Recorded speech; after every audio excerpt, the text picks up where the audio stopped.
27 નવેમ્બરના રોજ ભારતના ચૂંટણી પંચ દ્વારા સમગ્ર દેશના 12 જેટલા રાજ્યો અને કેન્દ્રશાસિત પ્રદેશોમાં ખાસ સઘન સુધારણા જે special intensive revision for electoral roll મતદાર યાદીની ખાસ સઘન સુધારણાનો કાર્યક્રમ ની ઘોષણા કરવામાં આવી હતી, જેના અંતર્ગત આજરોજ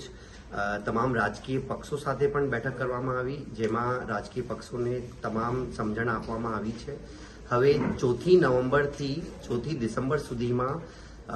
આણંદ જિલ્લાના 1772 જે 1772 જેટલા મતદાન મથકો છે, તમામના બૂથ લેવલ ઓફિસર્સ તમામ મતદારોને જે આજની હાલની મતદાર યાદી પ્રમાણે જેટલા મતદારો છે બધાના મતગણતરી ફોર્મ એટલે કે ઇન્યુમરેશન ફોર્મ તમામ ઘરો ઉપર જઈને વહેંચણી કરશે અને એ ફોર્મ્સનો કલેક્શન પણ 4 નવેમ્બરથી 4 ડિસેમ્બર સુધીમાં કરવાના છે. આ દરમિયાન વોટર્સ પાસેથી કોઈપણ પ્રકારનો પુરાવો લેવાનો રહેશે નહીં.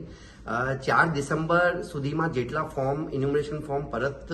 આવશે BLO દ્વારા વેરીફાઈ થઈને આ પ્રમાણેના જે મતદારો રહેશે એમ મતદારોના નામો પ્રસિદ્ધ કરવામાં આવશે અને ઉપરાંત જે ફોર્મ્સ પરત નહીં આવશે આવી એક યાદી પણ પ્રસિદ્ધ કરવામાં આવશે, જેથી મતદારોએ પોતાના જે ઓબ્જેક્શન લેવાના છે, કોઈ પણ વાંધા જે લેવાના હોય એ વાંધા રજૂ કરી શકે છે. આ સઘન પ્રક્રિયાનો મેઇન મુખ્ય હેતુ છે કે કોઈ પણ લાયકાત ધરાવતો વ્યક્તિ મતાધિકારથી વંચિત ના રહે, કોઈ નો eligible voter is to be left behind, અને જે ગેરલાયક જે અમુક ડુપ્લિકેશન વાળા અમુક ડેથ વાળા કિસ્સા હોય, જે પરમાનન્ટલી શિફ્ટેડ વાળા કિસ્સા હોય, આવા મતદારોને પણ